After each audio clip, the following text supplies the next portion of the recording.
Magandang araw sa inyong lahat. Uy, naku po, matindi nangyari kanina sa impeachment, ha? Malupit na malupit at talaga nga namang marami tayong nalaman. Ha? Isa na ho dyan, nalaman natin kung sino ang mga tanga at kung sino talaga ang may utak na kahit nilalait, meron naman pala talagang utak. Hindi kasi alam mo, ngayon mga kababayan, balita ko, na out of stock ang tissue sa 7-Eleven, sa Uncle John's, na out of stock ang tissue kasi daw nag-iiyakan daw itong mga pinklawan. Bago! Ito daw mga ulul, ha? Talaga nga na mga iyak ng iyak dahil po siya nangyari sa impeachment. Nako, ano ho ba nangyari dyan sa impeachment? Iyan ang ating ipapaliwanag ngayong araw na ito para mas maunawaan natin. Talaga bagang tama ang ginawa ng mga senador o nagkaroon ng politika sa loob? Ano ba talaga nangyari? Pag-usapan natin yan. Okay, simulan na natin ha. Ito munang balita na ito. Pasok.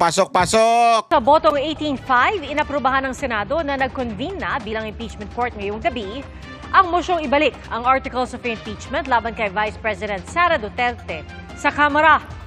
Saksi live, si Raffy Tima. Raffy?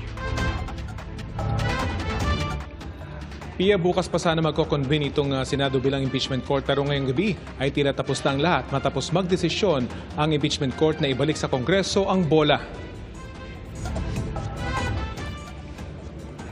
Naku, mukhang ipinasa yung bola. With 18 affirmative votes, 5 negative votes, 0 abstention, the motion of Senator Cayetano is carried. Naku! Sa botong 18 pabor, 5 ang tutol. Nagdesisyon ang Senado bilang impeachment. Kita nyo naman, kita nyo yung mga nakataasang kamay? Mga mababantot ang ano. Tignan mo, tumitingin sila sa likod Bakit sila tumitingin sa likod? Tingnan nila, "Oy, mga kasama, huwag nyo kami iwan dito! Ang ingay-ingay namin dito! Kontra kami ng kontra! Kayo naman, hindi man lang kayo sumuporta sa amin! Iyak nga kami! Miyak na yung mga yan. Ako po, lalo na to si Ontiveros, iyakin yan Ibalik Ito si Ontiveros at saka to si Coco Pimentel, parang iyakin yan sa House of Representatives ang impeachment complaint laban kay Vice President Sara Duterte. Ang motion ay pinanukalan ni Senator Alan Peter Cayetano. Ibalik ang impeachment complaint para sagutin ng Kamara ang tanong kung nalabag ba ang one impeachment case per year rule sa saligang batas. Paglilinaw ng Senador, hindi ito dismissal tulad ng panukala ni Senador Bato de la Rosa. Pero para kay Senador Bato de la Rosa, malinaw nang nakasaad man sa naprobahang motion na hindi ito dismissal, halos ganun na rin daw ang epekto nito. Pero aminado ang isa pang kaalyado ni VP Sara, hindi pa rin ligtas ang busy sa anyay pang-uusig na ginagawa sa kanya para sirain. Yan na yung mga Voltes 5.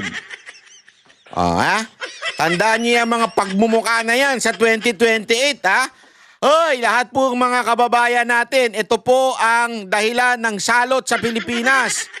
Yan po ang dahilan kung bakit patuloy kayong maghihirap. Bakit kanyo? Sandali, baka sabihin naman nila fake news Hindi, kasi tandaan ninyo, kung gusto ninyong manatili ang mga Marcos, Romualdez at Araneta sa susunod pang 6 na taon pagkatapos ng 2028, anong ibig sabihin nun? Lalo pa tayo maghihirap, maubusan ng trabaho, talaga nga namang krimen kaliwat kanan. Sigurado, iboto nyo itong mga to. Actually, talo na naman na isa dyan Si Pimentel, olat yan Kaya sobrang bitter niyan Olat na olat yan Tumakbo ba yan Tumakbo yan sa LGU Olat yan So, mga kababayan, tandaan nyo yung pagmumukha nito, si Binay. Naka! Hindi mapapagkatiwalaan talaga yan. Basta Binay. Maitim mga... hindi balat. Ang kanilang budhi. Si Ontiveros, nako po! The witness queen. Naka! Ontiveros, hinay garutay ka lang. Meron kaming alam sa'yo, Ontiveros. Easy. Pimentel, naka! Talunan na yan. po ang alam naman natin kaduda-duda nationality niyan.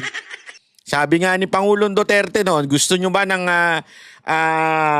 US President sa Pilipinas? Sabi ni Pangulong Duterte yun. Hindi, wala tayong sinasabi. Si Pangulong Duterte nagsabi noon. Si Gatchalian, naka po! Naturalmente, yung pamilya niya, mga Gatchalian, alam naman natin nasa gobyerno ni Marcos yan. Yeah? Kaya naman kung gusto ninyo magpatuloy ang Marcos, Araneta, Romualdez, tandaan ninyo itong pagbumuka na ito. Yan ang iboto ninyo. Pero kung ayaw nyo na ng Marcos, Romualdez at Araneta sa gobyerno na para maging presidente sa susunod na eleksyon, kung ayaw ninyo, wag na natin itong iboto itong mga ito. Kasi ito, gusto nilang ituloy ang impeachment. Gusto nilang matanggal talaga si Vice President Sara Duterte. Ano ibig sabihin pag natanggal si Vice President Sara Duterte? Alam na natin, tuloy-tuloy, Tuloy pa rin ang awit ng puso ko. Tuloy-tuloy ang mangyayaring dumadausdos na bansa sa ilalim ng Marcos, Araneta. Yan ang gusto nila mangyari. Matanggal si VP Sara Duterte. Di ba? Kaya mga kababayan, tandaan ang mga pagmumukha na yan. Binay, Ontiveros, Pimentel, Poe at Gatchalian. May political chance sa 2028. Para sa lider ng minorya, ang pagbalik ng impeachment complaint sa mababang kapulungan tila pag-iwas ng Senado sa kanilang katungkulan. Dahilan para posible itong questionin ng mga hindi sang-ayon sa desisyon ng impeachment court. Narito ang pahayag ng mga senator judges. I think most of us do not want to dismiss it, but agree na we have to look into the fact na kung totoong, or we can look into the facts kung totoo hindi na binayolate yung Constitution. So this is a compromise that will not delay and will even help the 20th Congress. Parang ganun na rin yun. Para sa akin, Kasi, they have to get first the House of Representatives should attest that they did not violate the 1-year bar rule. Di ba? Meaning, no multiple impeachment complaints can be filed within 1 year. I doubt if they can attest to that. Meron pa ring summons, meron pa ring requirement to reply in 10 days and so on. So hindi pa rin siya? Well, maliwanag na mukhang tatawid sa 20th Congress. So, walang kaligtasan. Kaya nga sabi ko, why are we adopting a motion na may ambiguous language? Alam mo nyo na, pag may ambiguous language, you're inviting a court case. Oh, bitter! Bitter na bitter ka. Court case. Wala na, talo ka na, ulat ka na, alis ka na dyan. Alis! Alis ka na dyan. Alis na, Coco Pimentel. Wala ka na. Huli mo na yan. Hindi ka na makakaulit sa Senado. Tinan mo, itaga mo sa bato. Si bato ni Mari sa'yo. Itaga mo sa bato. Hindi ka na makakaulit sa Senado dahil sa ginawa mo. Hindi, alam nyo mga kababayan, tila na karma ang Kamara.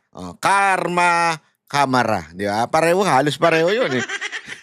Bakit kanyo? Ikikwento ko sa inyo kung bakit tila na karma ang Kamara. Kasi ganito lang yan kasimple, mga repa pips ha.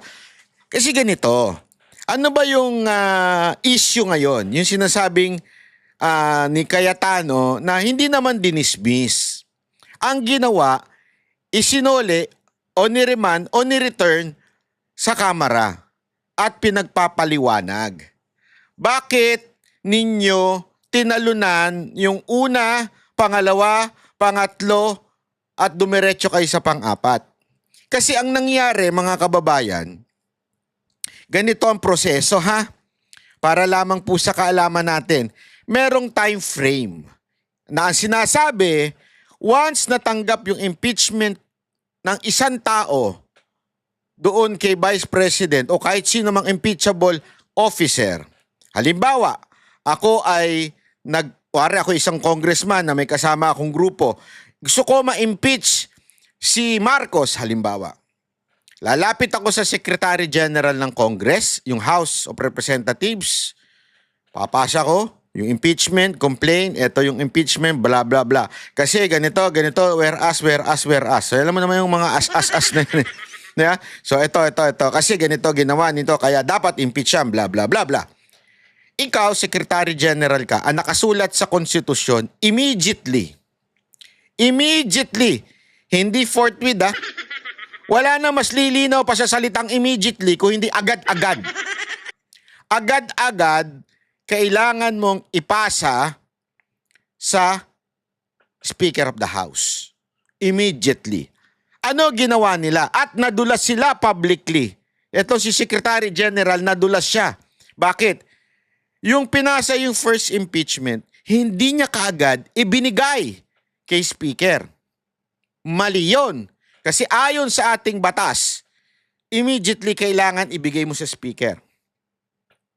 Ang ginawa niya, inantay niya yung second and third hanggang umabot sa fourth bago niya ibinigay sa Speaker. Doon pa lang, sabit na. Pangalawang sabit, pagkabigay sa Speaker, ibibigay ng Speaker in 10 days, I think. Ibibigay, di ko sure yung date, yung araw. Pero kailangan niyang ibigay on that period of time sa Department of, yung kanilang Committee on Justice. Ibig sabihin, kailangan yung Committee on Justice, hihingin yung panig ni BP Sara Duterte, oy, may gusto mong pa-impeach sa'yo dito. So, doon, yun yung parang mangyayaring sa salitang korte, para bagang piskal yon. Parang sasabihin ng piskal, Banat Bay, may nagre-reklamo sa'yo. Bakit daw ang pogi-pogi mo? Halimbawa, ganon. Sasabihin ko naman, hindi ako pogi. Yummy lang ako. Sasagot ako ngayon. Hindi pinasagot si BP Sara Duterte. So sa ibig sabihin, may prosesong nalabag. Okay? Yun yung ikine-question ngayon itong mga senador. Yun ang sinasabi nila. Kaya isoli muna natin ito at sagutin na nila yung bakit hindi kagad ipinasa nung SecGen sa Speaker of the House. Bakit nilagtawan yung first, second, and third? Kasi nga may purpose yun. Hindi pa pwedeng magpapasa ng 1,000 impeachment complaint sa'yo, 10,000 impeachment complaint sa'yo, tapos mamimili ka lang. Ano yung malakas dito? Ano yung reklamong malakas? Yun ay papasa ko sa Speaker of the House. Hindi pa pwedeng ganun. Yun po ay illegal. Iyan ang pinasasagot ng senador. Particular na po, yun yung sinasabi ni Cayetano na i-return o i-remand yung complaint. Isole, pasagutin sila. Ngayon, bibigyan ng pagkakataon ang Kamara. Oy, bakit yan? Dalawa yung pinasasagot Yung isa, obvious naman Yung pinasasagot na interesado pa ba yung mga prosecutor ninyo? Ayun, given na yun, siguradong sasagot sila na, syempre, interesado kami matanggal si Duterte. Ano na yun? Isang tabi na natin yun. Sure naman sasagutin nila yun.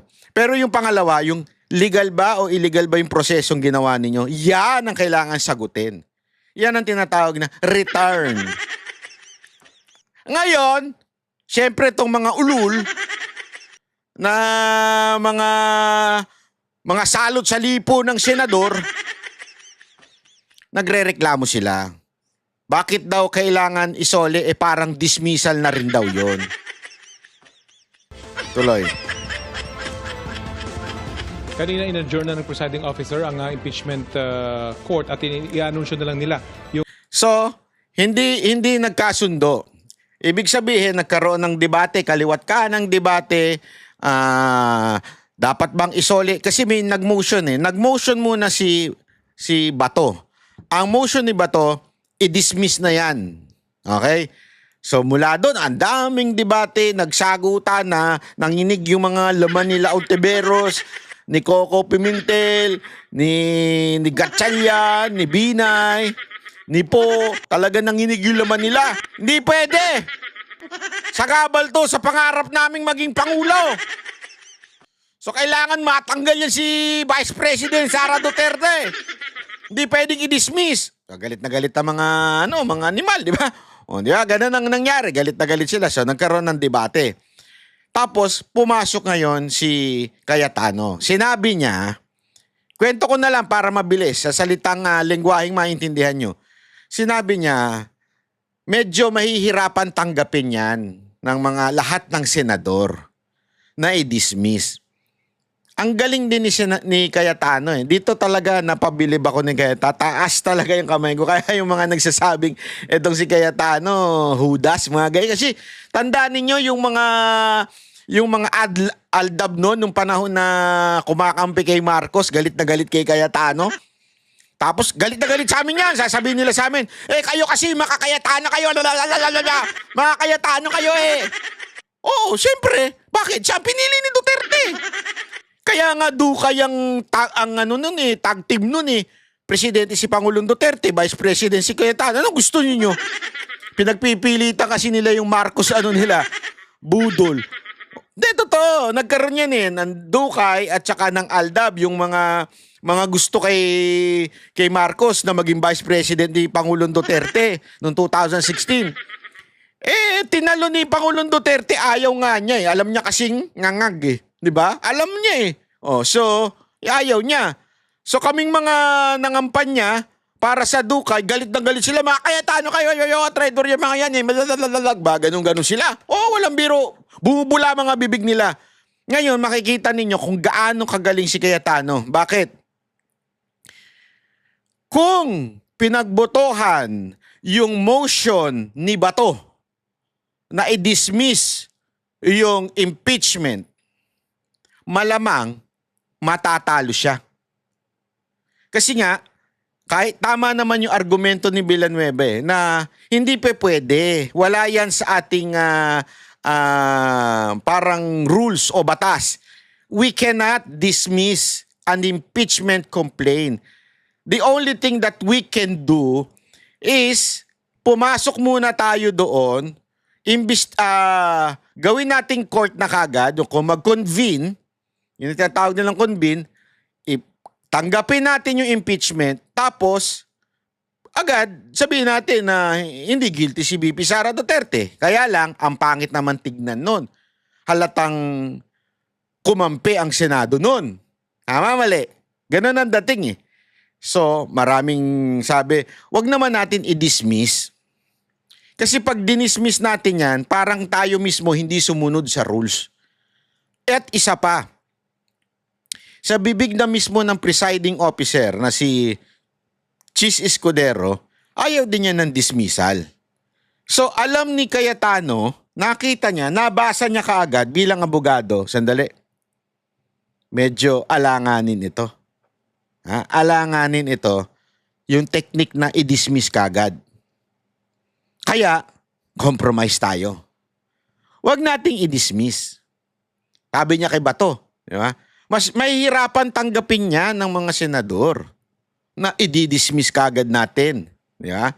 Ang magandang gawin natin, questionin natin yung pag-transmit dito ng impeachment complaint. Hindi natin i-dismiss, isosoli natin sa kanila at pagpapaliwanagin natin sila. So ngayon, yung ibang mga senador, kaya nga magtataka ka, bakit 5 lang ang tumutol? Yung iba na kahit kaalyado ni Marcos ay sumang-ayon doon sa proposal ni Cayetano na i-remand o ibalik o i-return. Huwag na natin kasing pahirapan eh. Ito kasing si Coco, ang daming alam sa term eh. Kami ang boses ng masa, hindi natatakot. Katotohanan lang, di kami nalulunod. Walang bahid ng sismis, lahat ay totoo. Kahit sino ka pa, pag mali ka babanatan ka. Walang pinipili kulay, wala kaming kinikilingan. Basta para sa bayan, kami lalaban. Pag tama palakpakan, pag mali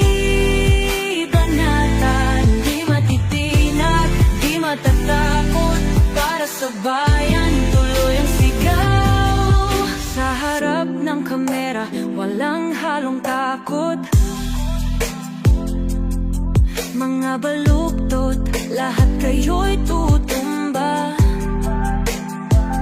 Ang hustisya at totoo, yun lang ang mahalaga. Kahit sinong harang, di kami matitinag.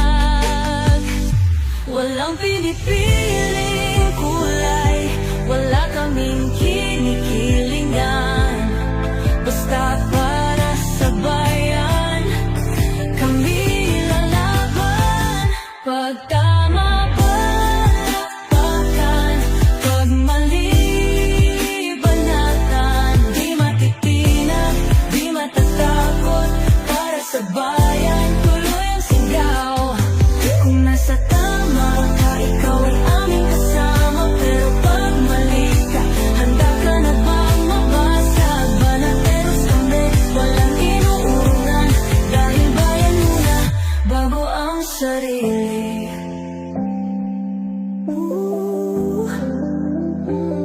Bago ang sarili.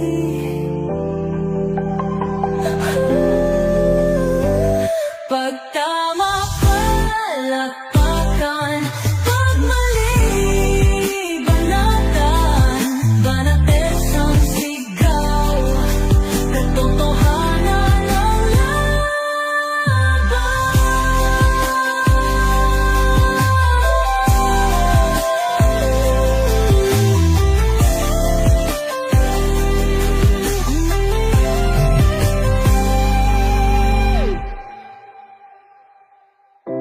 sa harap ng kamera,